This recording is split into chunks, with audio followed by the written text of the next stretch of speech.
Assalamualaikum warahmatullahi wabarakatuh. Kami dari kelompok Deloitte ingin mempresentasikan terkait materi dari annual report Deloitte tahun 2017 sampai 2022 untuk memenuhi mata kuliah dari manajemen keuangan. Perkenalkan, saya Velia Dina Mulyawati. Saya Hidayat Abdurrahman.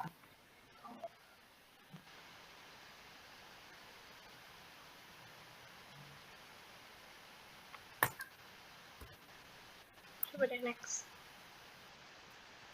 Ya, sebelumnya kita akan mempelajari dulu terkait dari sejarah Deloitte. Nah, perusahaan ini didirikan oleh William Welch Deloitte di London pada tahun 1845 dan berekspansi ke Amerika Serikat pada tahun 1890. Perusahaan ini lalu bergabung dengan Haskins & Sells untuk membentuk Deloitte Haskins & Sells pada tahun 1972 dan dengan bisnis Touche Ross di Amerika Serikat untuk membentuk Deloitte & Touche pada tahun 1989. Pada tahun 1993, perusahaan ini diubah namanya menjadi Deloitte Touche Tohmatsu dan kemudian disingkat menjadi Deloitte. Pada tahun 2002, praktek Arthur Andersen di Britania Raya serta sejumlah prakteknya di Eropa, Amerika Utara, dan Amerika Selatan setuju untuk digabung dengan Deloitte. Pada bulan Januari 2013, perusahaan ini mengakuisisi Monitor Group, sebuah penyedia jasa konsultasi strategi. Deloitte didaftarkan sebagai sebuah perseroan terbatas di Britania Raya dengan dukungan oleh sebuah jaringan yang beranggotakan sejumlah badan hukum independen. Next. Selanjutnya ada layanan utama dari Deloitte. Yang pertama itu Audit and Insurance, memberikan jasa audit independen untuk laporan keuangan perusahaan. Kedua, Consulting, yaitu menyediakan solusi strategis dan operasional untuk berbagai industri. Yang ketiga itu Pajak dan Hukum, memberikan layanan perencanaan pajak dan kepatuhan regulasi. Yang keempat itu ada Risk Advisory, yaitu membantu klien mengelola risiko bisnis dan keuangan. Yang kelima ada Financial Advisory, yaitu menawarkan layanan dalam merger dan akuisisi, restrukturisasi, dan forensik. Yang terakhir itu Deloitte Private, yaitu menghubungkan para pemimpin bisnis swasta dan perusahaan keluarga dengan jaringan ide, pengetahuan, dan pengalaman. Berikutnya ada annual report tahun 17-18 Denmark. Laporan tahunan Deloitte 2017 dan 18 yang diterbitkan oleh Deloitte Statutory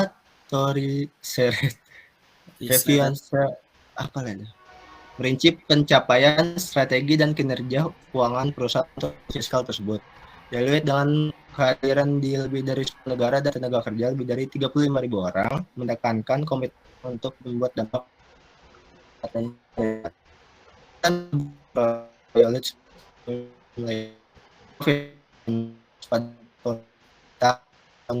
pasti CEO Anders dapat dong memastikan perubahan bagi perusahaan kita terbatas aman dan inklusi serta upaya Deloitte untuk menciptakan budaya pembelajaran dan tempat kerja yang tangkas. Berikutnya ada pendapatan untuk tahun keuangan 2017 dan 18 berjumlah DKK 3,429 juta yang merupakan pertumbuhan 11% dari pendapatan tahun sebelumnya sebesar DKK 3.091 juta. Laba untuk tahun keuangan 2017-2018 berjumlah DKK 87 juta yang merupakan DKK 1 juta lebih tinggi dibandingkan laba tahun sebelumnya. Berikut adalah cash flow statement untuk 2017 dan 2018.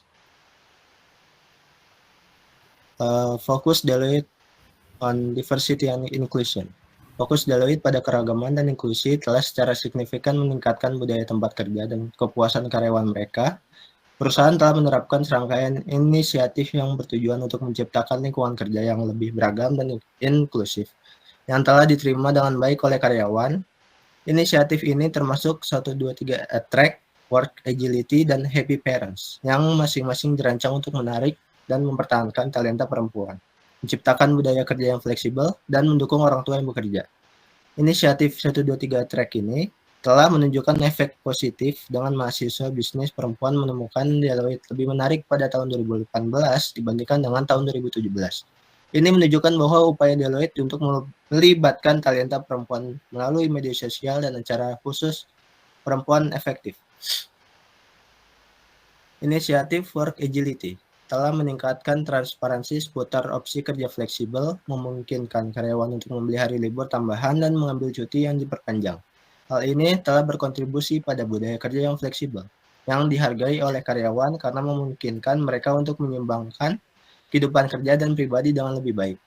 Inisiatif Happy Parents memberikan dukungan dan pembinaan bagi karyawan selama dan setelah cuti orang tua, bertujuan untuk mempertahankan talenta yang mungkin pergi karena tantangan keseimbangan kerja kehidupan. Umpan balik karyawan yang mencerminkan dampak positif dari inisiatif ini dengan 89% responden setuju bahwa Deloitte adalah tempat kerja yang adil, inklusif, dan beragam. Komitmen perusahaan terhadap keragaman dan inklusi dipandang sebagai prioritas utama, berkontribusi pada budaya yang penuh hormat, adil, dan peduli yang menguntungkan semua.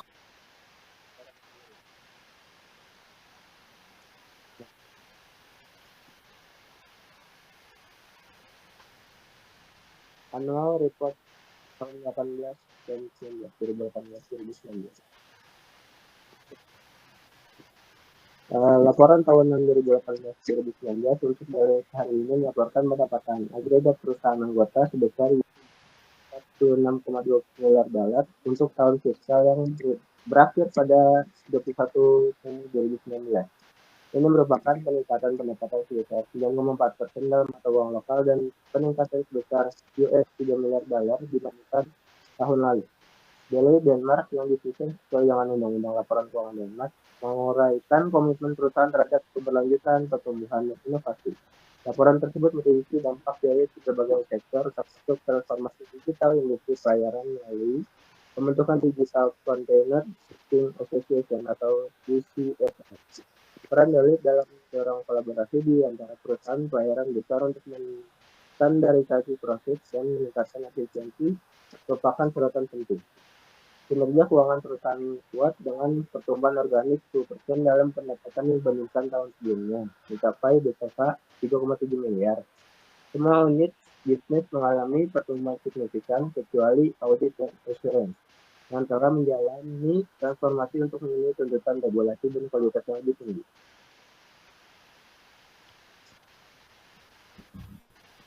Berikutnya ada strategi, yaitu alignment to Sustainable Development Goals atau SDGs, investment in service and technology, quality as core value, transparency and trust, digital transformation, dan innovation.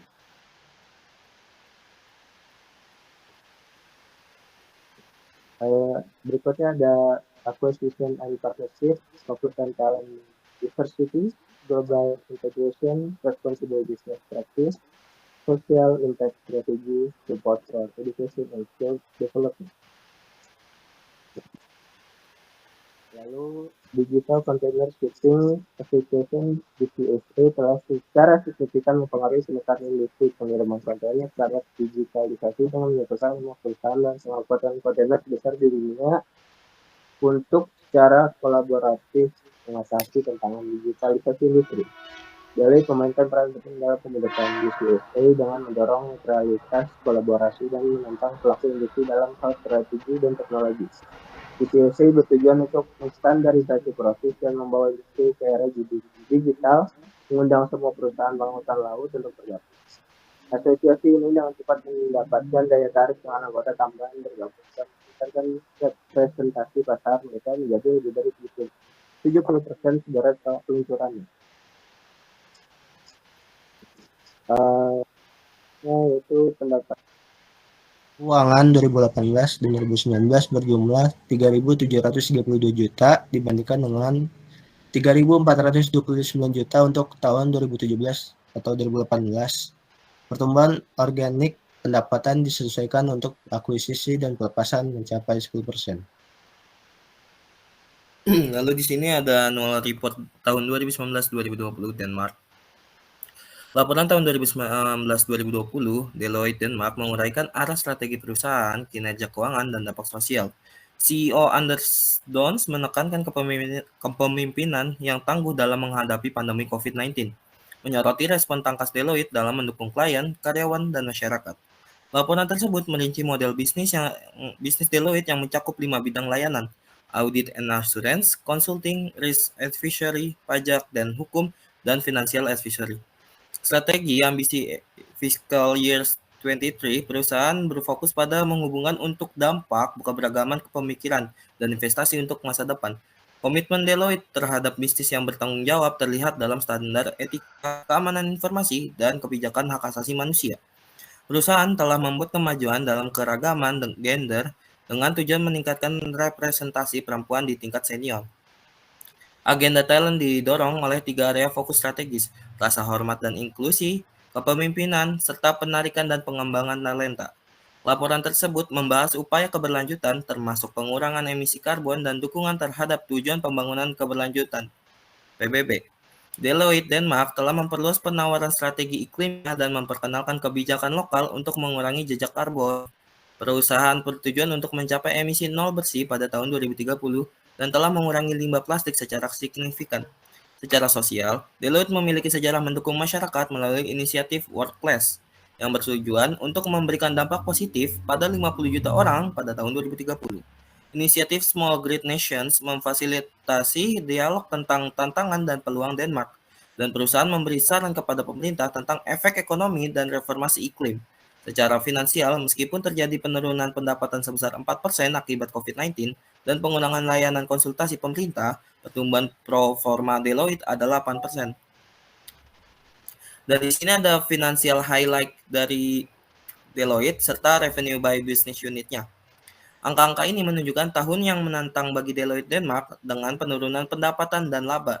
Sebagian disebabkan oleh keputusan pemerintah Denmark untuk menghentikan sementara layanan konsultasi dan dampak COVID-19. Namun, strategi global perusahaan dan pemanfaatan kompensasi dari firma anggota lain telah berkontribusi pada pertumbuhan yang disesuaikan yang seharusnya mencapai hampir 8% jika bukan karena faktor-faktor eksternal ini.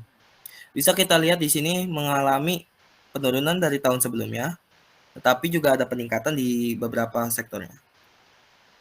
Lalu di sini ada cash flow tahun 2019 serta tahun 2020. Lalu ada annual report 2020-2021. Laporan tahunan 2020-2021 Deloitte Denmark merinci fokus strategi kinerja dan dampak sosial perusahaan selama tahun yang ditandai oleh pandemi COVID-19. Meskipun menghadapi tantangan, Deloitte mengalami pertumbuhan 4% dan mencapai total pendapatan sebesar 3,7 miliar. Strategi perusahaan Fiscal Year 23 Ambition Still Connecting for Impact menekankan 3 pilihan utama: menghubungkan untuk memberi dampak, mendorong keberagaman pemikiran, dan berinvestasi untuk masa depan. Laporan tersebut menyoroti komitmen Deloitte terhadap keragaman dan inklusi, dengan inisiatif seperti Female Academy dan upaya untuk meningkatkan jumlah perempuan dalam posisi kepemimpinan. Perusahaan juga membahas pentingnya rasa hormat dan inklusi, terutama dalam konteks talenta internasional dan etnis minoritas. Deloitte Planet and Transparency section dalam laporan menguraikan tanggung jawab perusahaan terhadap masyarakat, termasuk ambisi Workplace untuk mendukung 100 juta orang pada tahun 2030. Inisiatif Small Great Nation yang melibatkan kaum muda dalam membentuk masa depan Denmark, dan upaya keberlanjutan di dalam Work Climate untuk mencapai emisi nol bersih pada tahun 2030. Laporan ini menampilkan studi kasus dampak ahli klien menunjukkan bagaimana Deloitte telah membantu klien seperti Danish Agro, FNH, Joe and the Juice, dan Kementerian Kesehatan Denmark dalam menghadapi tantangan dan transformasi digital. Secara finansial, Deloitte Denmark melaporkan dalam tahun berjalan sebesar 55 juta. Dengan biaya staf meningkat 10%, neraca perusahaan menunjukkan total 2,8 miliar dengan rasio ekuitas 21%. Prospek untuk tahun mendatang diperkirakan akan meningkat sebesar 5%. Di sini ada finansial tahun 2020 dan 2021 serta revenue dan bisnis unitnya. Tinjauan keuangan dan prospek kinerja ini memberikan wawasan tentang pencapaian keuangan Deloitte Denmark dan ekspektasi untuk masa depan, mencerminkan landasan yang kuat untuk pertumbuhan dan kesuksesan yang berkelanjutan. Dan ini adalah cash flow 2021. Nah, di sini ada key fokusnya dari 2021. Ada resilience and growth, client support, global network utilization, people and culture, ada lifelong learning, diversity and inclusion, social impact, dan positive outlook. Lalu ada annual report 2122 Denmark. Laporan tahunan Deloitte untuk tahun fiskal 2122 menyoroti komitmen untuk perusahaan untuk mendorong kehidupan berkelanjutan, pertumbuhan, dan transformasi baik di dalam perusahaan maupun dalam masyarakat secara luas. Deloitte Denmark merayakan ulang tahun ke-110 dengan pertemuan besar di Royal Arena, menunjukkan komitmen perusahaan terhadap karyawan dan budayanya. Laporan tersebut merinci ambisi strategis perusahaan untuk menjadi pemimpin pasar yang melalui strategi Connect for Impact yang berfokus pada kehidupan berkelanjutan, pertumbuhan, dan transformasi. Ini tercermin dalam inisiatif perusahaan seperti model kerja fleksibel, program kesejahteraan, dan kebijakan cuti orang tua baru yang mempromosikan kesetaraan gender. Secara finansial, Deloitte Denmark mengalami pertumbuhan rekor 19% dengan omset 4,4 miliar dan perekrutan lebih dari 1.000 rekan kerja baru. Laporan tersebut menyoroti beberapa keterlibatan dan kemitraan yang berhasil, termasuk Cookie Information, Codan Trigger Hansa, DSCV, Nova Nordisk, dan Pandora, menunjukkan keahlian Deloitte di berbagai sektor. Komitmen perusahaan terhadap dampak sosial lebih lanjut ditunjukkan melalui inisiatif seperti Small Great Nation, World Class, dan kemitraan dengan organisasi seperti Rocklit Festival dan Human Practice Foundation. Pendekatan Deloitte terhadap keberlanjutan bersifat komprehensif, dengan fokus pada pengurangan emisi karbon, mempromosikan praktik bisnis berkelanjutan, dan mendidik karyawan tentang tanggung jawab lingkungan. Perusahaan telah menentukan tujuan pengurangan gas rumah kaca jangka pendek dan jangka panjang, selaras dengan perjanjian Paris, dan sedang bekerja untuk mencapai emisi nol bersih. Laporan tersebut juga membahas komitmen etis Deloitte, praktek keamanan informasi, dan respon perusahaan terhadap perang di Ukraina, termasuk keputusannya untuk keluar dari Rusia dan Belarus. Budaya etis perusahaan didukung oleh pelatihan berkelanjutan dan kebijakan tanpa toleransi terhadap perilaku tidak etis. Di sini ada financial highlight dari 2021-2022 Deloitte. Pendapatan Deloitte pada tahun ini meningkat menjadi 4.442 juta yang merupakan peningkatan 19% dari tahun sebelumnya. Labanya juga meningkat 64 juta yang merupakan 9 juta lebih tinggi daripada tahun sebelumnya. Beban eksternalnya meningkat 31% menjadi 1.245 juta, terutama karena karyawan kembali ke kantor pasca COVID-19 dan beban terkait seperti perjalanan, listrik, pelatihan, dan perlengkapan kantor. Di sini ada financial highlight dan revenue by business unit. Lalu ada cash flow dari 2021-2022. Ini mengalami peningkatan yang lumayan signifikan. Sekian dari kelompok Deloitte, kurang lebihnya mohon maaf. Terima kasih.